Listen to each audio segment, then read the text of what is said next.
I looked from Father Dominic to the ghost girl and back again. Finally, I managed to blurt out, "You can see her?" He nodded. "Yes. I suspected when I first heard your mother speak about you and your problems at your old school that you might be one of us, Susanna. But I couldn't be sure, of course, so I didn't say anything. Although the name Simon, I'm sure you're aware, is from the Hebrew word meaning intent listener, which, as a fellow mediator, you, of course, would be—" I barely heard him. I couldn't get over the fact that finally, after all these years, I'd met another mediator. "So that's why there aren't any Indian spirits around here," I practically yelled. "You took care of them. Geez, I was wondering what happened to them all.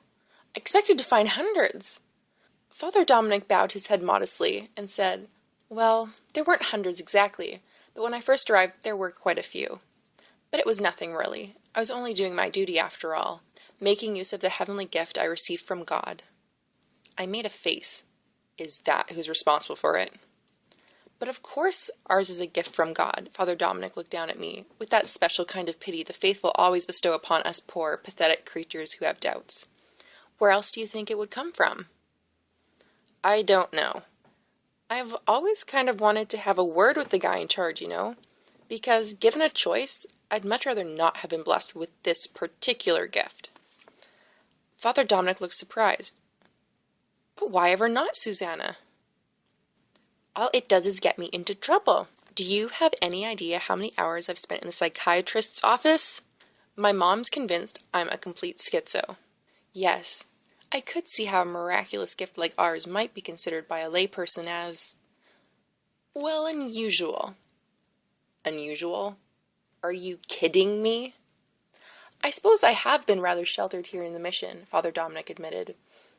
"It never occurred to me that it must be extremely difficult for those of you out in the, trenches, so to speak, with no real ecclesiastical support." "Those of us?" I raised my eyebrows. "You mean there's more than just you and me?" He looked surprised. "Well, I just assumed—" "Surely there must be. We can't be the last of our kind. No, surely there are others." "Excuse me?" The ghost looked at us very sarcastically. "But would you mind telling me what's going on here? Who is this bitch? Is she the one taking my place?" "Hey, watch your mouth!" I shot her a dirty look. "This guy's a priest, you know." She sneered at me. Duh. "I know he's a priest. He's only been trying to get rid of me all week." I glanced at Father Dominic in surprise, and he said, looking embarrassed, "Well, you see, Heather's being a bit obstinate." "If you think," Heather said in her snooty little voice, "that I'm going to just stand back and let you assign my locker to this bitch—" "Call me bitch one more time, Missy," I said, "and I'll make sure you spend the rest of eternity inside this locker of yours." Heather looked at me without the slightest trace of fear. "Bitch," she said, stretching the word out so it contained multiple syllables. I hit her so fast she never saw my fist coming. I hit her hard enough to send her reeling into the line of lockers and leave a long body-shaped dent in them. She landed hard, too, on the stone floor, but was on her feet again a second later. I expected her to strike back at me, but instead, Heather got up and, with a whimper, ran for all she was worth down the corridor.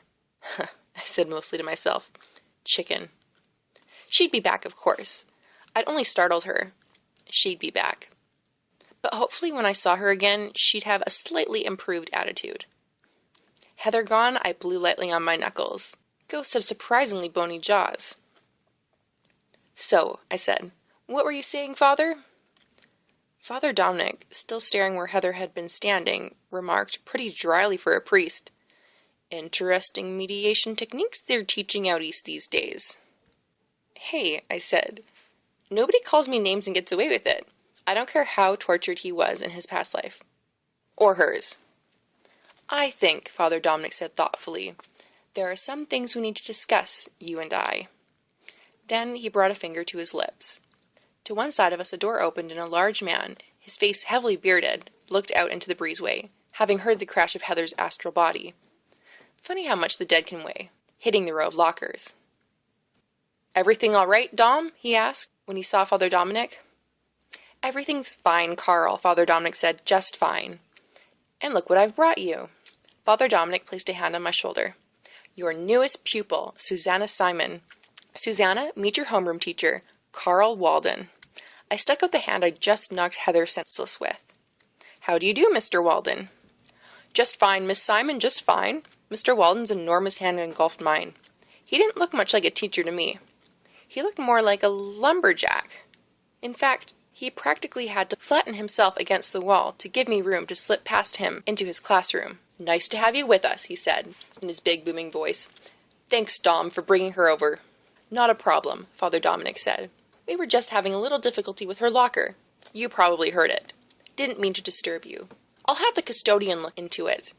In the meantime, Susanna, I'll expect you back in my office at 3 to, fill out the rest of those forms. I smiled at him sweetly. Oh, no can do, Father. My ride leaves at 3. Father Dominic scowled at me. Then I'll send you a pass. Expect one around 2. Okay, I said, and waved my fingers at him. Bye-bye. I guess on the West Coast you aren't supposed to say bye-bye to the principal or waggle your fingers at him, since when I turned around to face my new classmates, they were all staring at me with their mouths hanging open. Maybe it was my outfit. I had worn a little bit more black than usual due to nerves. When in doubt, I always say, wear black. You can never go wrong with black. Or maybe you can, because as I looked around at the gaping faces, I didn't see a single black garment in the lot. A lot of white, a few browns, and a heck of a lot of khaki, but no black. Oops.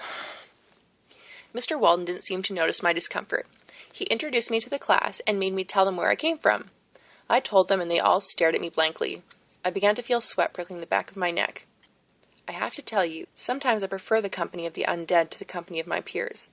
16-year-olds can be really scary. But Mr. Walden was a good guy.